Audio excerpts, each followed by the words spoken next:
Now let me get the main question out of the way. You will shout that this is unrealistic, that Japan was embargoed by the United States and the rest of the allies, so they couldn't get their vital resources. As Japan didn't have any resources back home, they decided to strike south and take them from the allies by force. If Japan didn't do this, they would slowly die to China. Declaring war against the allies would at least have given them a chance of winning, which is better than a guaranteed slow collapse. I acknowledge that, but what if Japan simply invaded the Soviet Union instead, together with the Germans?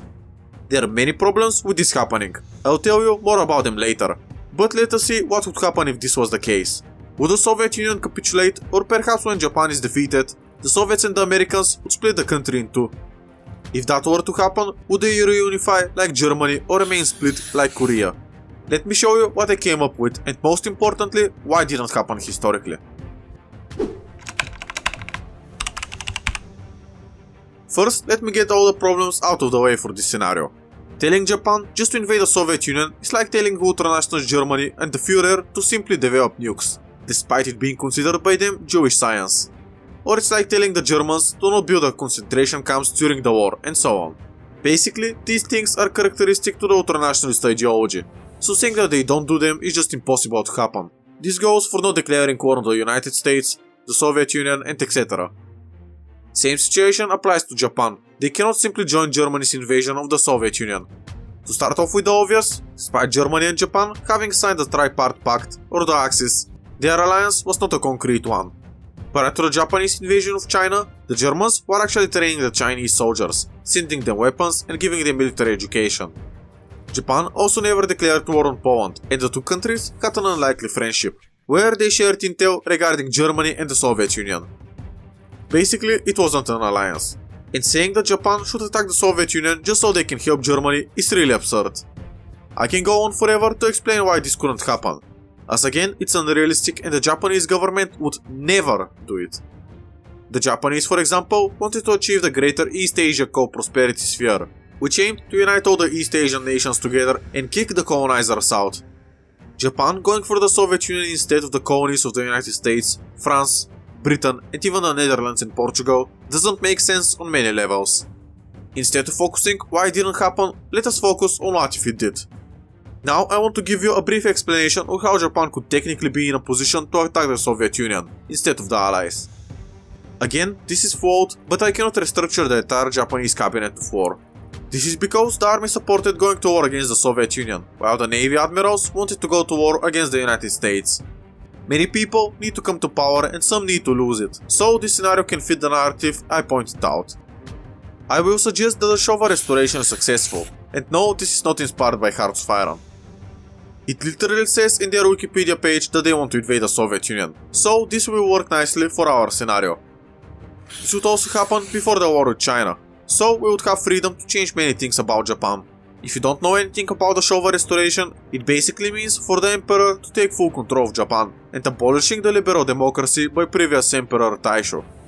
The ideology changes, as one main goal was to mobilize the nation before the war. This can perhaps delay the Sino-Japanese war, but this remains to be seen.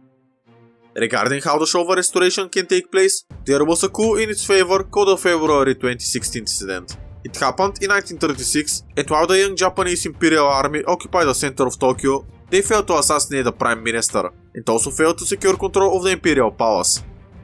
The coup also failed because they weren't supported by Emperor Hirohito, which is the guy they wanted to give full power to. I suggest that all of these changes, so the invasion of the Soviet Union can take a more realistic path. Regarding the Japanese war cabinet, while Hideki Tojo was a brutal guy, apparently he said that he would obey the word of the Emperor. He is also the key for this to succeed. In his early days, he was stationed in Manchuria, which was a de facto Japanese colony. Tojo regarded planning for a war against the Soviet Union as his first duty, but he also supported incursions into China. Now, I believe that we have set the perfect conditions for Japan to invade the Soviet Union later, but before that, they'll be fighting the Chinese. After the Marco Polo Bridge incident, which happened because a Japanese soldier went missing, the commanders requested the Chinese allow them to search the Wanping fortress for him, which they refused. After that, reports came that the Chinese army apparently started firing at the Japanese army, which resulted in fighting to break out. The goal for the Japanese was to mobilize the entire nation for war before engaging in one.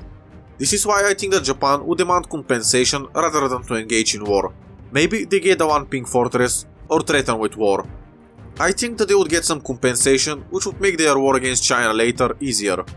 When I say China, this is not to say that all of it was united. There were many warlords, most loyal to the Republican government, but there were also the communists, who were fighting against the Republican government, led by Chiang Kai-shek. In fact, both sides were in a civil war and only stopped fighting when Japan invaded. Later, when Japan was defeated, they continued their war. Japan waiting to start the war I think is the key and the correct move, as it would only make Japan stronger and China weaker, resulting in more initial gains for the Japanese. Let me tell you that the Marco Polo Bridge incident isn't the only time when the two could have been at war. At that point, such incident, but of smaller scale, occurred very frequently, so Japan could use some or stage an incident when they are ready. I think that Japan would invade no later than a year after they did historically, so maybe around March 1938, just when Germany had annexed Austria. The Japanese would actually perform good this time, and with their tanks and aircraft would reign superior over the Chinese infantry, who was busy fighting against each other prior to that. Japan would land on the coast, which was supposed to be a distraction, but this time it would work very well. While the northern front is slowly moving, the naval invasion would be expanded and quickly become the main front. The Chinese would have to abandon the northern front, including the city of Beijing, so they would fall back to more defensible positions. The Chinese capital of Nanjing is 230 kilometers or 140 miles from the coast, so we can assume that the city will fall easily sooner or later. Let us hope that no such war crimes happen there this time. Japan would be still trading with the West, getting their vital resources of oil and gasoline through these countries. Germany would still invade France and the French would fall, with Vichy France being established in their place. If Japan seizes the colony of French into China, they would be embargoed, which would give them the same conditions and reasons to go to war with the United States and the West. While Japan simply not taking it is not realistic, I have to do the executive decision and say that this doesn't happen. For now, Japan would remain a large trade partner of the West. The thing is that Japan would still prefer to have an oil supply domestically. While Sakhalin can produce some, it's by far not enough, and also the Soviet Union controls half of the island. The German Fuhrer has said many times in his book that he wants to conquer the Soviet Union. Soon this would happen. Japan would also be preparing to attack the Soviet Union, which they thought they would succeed in. After all, the Soviet Union would focus most of their forces in Europe, so it's going to be easier for Japan. The Japanese also won the Russo-Japanese War, so they believe that they can do it again. War Plan Red was officially created. The goal was for the complete dissolution of the Soviet Union. Siberia is big and filled with resources, which can help Japan. These resources are really hard to tap into, so for now they won't be used by the Japanese. What Japan needs is this sweet oil, so how can they secure it? Well, this plan is going to be the most ambitious that you have ever heard of, but it's still possible as there were many other crazy plans for the Second World War. For example, did Germany really think that they can pull this off? So the Japanese plan would be to go along the entirety of the Trans-Siberian Railroad. Then they can secure oil from Central Asia and Azerbaijan. They can also receive some from Romania. Iraq also has a lot of oil, and while most of it would be untapped into in 1941, it would still be useful to the Axis powers. This is why the Axis would invest heavily into the Golden Square coup in Iraq to succeed. The British historically invaded Iraq, but with the stakes so high, Germany, Italy and Japan would try their best to help Iraq out and for the coup to be carried out better and faster. If this becomes a reality, it's possible that oil from Iraq can flow through Iran and then to the Trans-Siberian Railroad and then to Japan. While this is ambitious, the Japanese wouldn't expect to meet a lot of resistance. After all, they wanted to liberate all the countries of Asia from Western powers. This would mean that Japan would support the independence of the Chukchi and Buryat people, for example, and many other minorities in Siberia. Germany and Japan would invade the Soviet Union at the same time, on the 22nd of June 1941. All of Sakhalin would quickly fall, Vladivostok would be encircled and fall the following days, and the Kamchatka Peninsula would be occupied by the Japanese, with the native people getting their own state. It's very possible that the Allies choose to invade Japan, but we don't know how this can be received in the Allied public. After all, Japan could be seen as a liberator in Asia, announcing their plans to give independence to all these states and also destroy communism. I think that the trade with Japan would immediately cease, but the Allies will not invade Japan initially. This would result in the Chinese front lines to stall and maybe Japan can lose some ground, but nothing too drastic. You can assume that Japan will not use aircraft and tanks while pushing into Siberia. These things require oil, which Japan needed to save and didn't have. An infantry armed with rifles and artillery would be sent into Siberia with nothing more. The Soviets would respond with the same force, as all of their tanks and airplanes would be preoccupied in Eastern Europe, fighting against Germany. Not to mention that there was no infrastructure for tanks and no airfields for the airplanes. Now, this is the point where you say, so nothing would really change. Japan and Germany would still get defeated. To this, you would be right, but there are some really important details that you're missing out on. The first is the elite Siberian force, which was sent to Europe and it helped the Soviets massively. Now, these soldiers would be fighting against Japan, which should mean even more German advancements. Second, the Soviet Union was mostly saved by Allied Lend-Lease, coming from the United States and the United Kingdom. I remember reading from somewhere that the United States contributed $13 billion to the aid, with the United Kingdom only $1 billion. At this point in time, the United States will not be in the war, as they were not attacked. This is not to say that they will not join later, but for now, they would be neutral. This means that aid sent to the Soviet Union would be drastically lower, and even when the United States eventually joins the war, there would be a massive problem. Now, the United States signed the Soviet Lend-Lease Act, or the act to promote the defense of the United States in early 1941, so before they joined the war. What would change is the path of which the Lend-Lease would reach the Soviets. For the duration of the war, 17.5 million tons of equipment was shipped to the Soviet Union. This is about 1/5 of the mass of the Washington Monument, which is 555 feet or 169 meters tall. All of this equipment was not stone like the monument, but it was advanced tech like tanks and aircraft, making it more expensive. Historically, most of the equipment, as you can see from the picture, was sent to the Russian Far East. In fact, about half of the equipment was sent there. Now, with Japan controlling it, the United States need to use the port city of Murmansk. With the Axis also having interest in Iraq, the shipments through Iran also might be shut down. This should mean drastically less Lend-Lease for the Soviet Union. The port city of Murmansk, I think, would be very quickly taken by the Germans, as they want to prevent this equipment to reach the Soviets. The equipment that went through the Black Sea is not a lot and cannot be relied to, so the Soviet Union would be completely shut down from receiving equipment and foreign aid.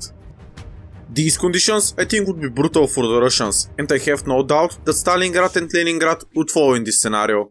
Moscow and the area around it would be in danger, and the Japanese would have successfully taken control over the Trans-Siberian Railroad. Many Soviet minorities would have gotten their own state, so the war is heavily looking to be in the favor of the Axis powers. The thing is that the United States would still develop their nuclear bomb, and the Germans would live long enough to get the first nuke, and then another one. I don't think that the Germans would surrender, so they would ignore the nukes. They were getting constantly bombed either way. A nuclear bomb, however, can make Italy, Bulgaria and the rest of the Balkans to switch sides. Now, if you're wondering why Germany doesn't just finish off the Soviet Union, well, it's because they can't. The Soviet tactics relied on using their vast land as an advantage, so they retreated and destroyed everything behind them. This forced the Germans to wait and rebuild. For example, Stalingrad was 99% destroyed during the battle. You can assume that even if Germany were to get it, they wouldn't be getting anything of value. Even that our population was evacuated during the battle. Germany simply wouldn't have enough supply to finish off the Soviets.